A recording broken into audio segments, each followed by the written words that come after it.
ملک صاحب کا ہے جو نارتھ ویسٹ کرکل ووڈ سے تشریف لائے ہیں بحرین میں.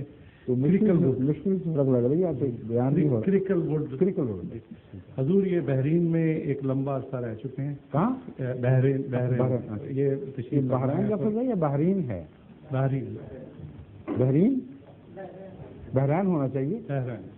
دو سمندروں کے درمیان یا اس سے ملتی ہوئی جگہ.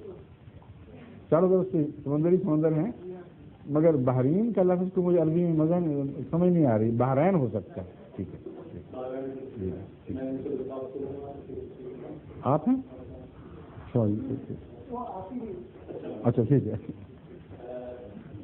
انہوں نے لکھا ہے جی کہ حضرت مرزا غلام احمد صاحب نے اپنی شروع کی کتب میں لکھا ہے کہ حضرت عیسیٰ علیہ السلام آسمان پر اٹھائے گئے تھے. بعد میں ان کا اعتقاد تھا کہ وہ فوت ہو چکے ہیں اور یہ کہ مرزا صاحب خود مسیح موعود ہیں. اس کنٹراڈکشن کی برائے مہربانی وضاحت فرمائیں. یہ کنٹراڈکشن نہیں ہے بلکہ دراصل یہ آپ کے تقوی اور صداقت کی نشانی ہے. ہر نبی جو پیدا ہوتا ہے وہ بچپن سے تو کوئی اسکیم بنایا نہیں کرتا کہ میں نبی بنوں گا. عام بچوں کی طرح پلتا ہے, صرف اس میں نیکی ظاہر ہوتی ہے بس, اور کچھ نہیں. جب خدا اسے مقرر کر دیتا ہے اس سے پہلے کے جتنے خیالات ہیں وہ وہی منسوخ کرتی ہے, اپنی طرف سے نہیں کرتا. چنانچہ حضرت اقدس محمد رسول اللہ صلی اللہ علیہ وسلم کے متعلق یہ قطعی مسلمہ بات ہے کہ جب تک شریعت کے متعلق آپ کو معین وحی نہیں آئی آپ پرانی شریعت پر عمل کیا کرتے تھے اور جو پہلے عقائد تھے ان کو نہیں چھوڑا. قبلہ بھی بیت المقدس کی طرف ہی رکھا اور مگر دل میں تمنا تھی کاش یہ قبلہ بدل کے ابراہیم کے مقام کی طرف, اس کے مسلح کی طرف ہو جائے.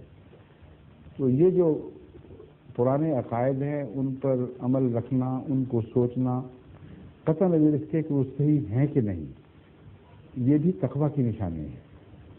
جب تک خدا وضاحت نہ فرما دے ان باتوں سے نظر نہیں ہٹتی, نظر ان باتوں سے پھر نہیں سکتی. بس جس طرح تحویل قبلہ ہوئی تھی اس طرح حضرت مسیح موعود علیہ السلام کا اس معاملے میں تحویل قبلہ ہوا ہے. آپ مولویوں سے پرانی نسل سے سنتے چلے آ رہے تھے, وطن بڑا نسل سنتے آ رہے تھے, مسیح زندہ مان لیا, لیکن جب خدا نے فرمایا تو ساتھ نشاندہی بھی فرمائی قرآن کریم میں. کون کون سی آیات اس پر گواہ ہیں. بس جب آیتیں گواہ ہو گئیں اور آپ نے پیش کر دی تو آپ کی تبدیلی نفس کی تبدیلی کی وجہ سے نہیں بلکہ قرآن کے مضمون سے تقویت پا کر ہوئی. اس لیے ان باتوں کو تضاد نہیں کہا جاتا. سمجھے؟ شکریہ.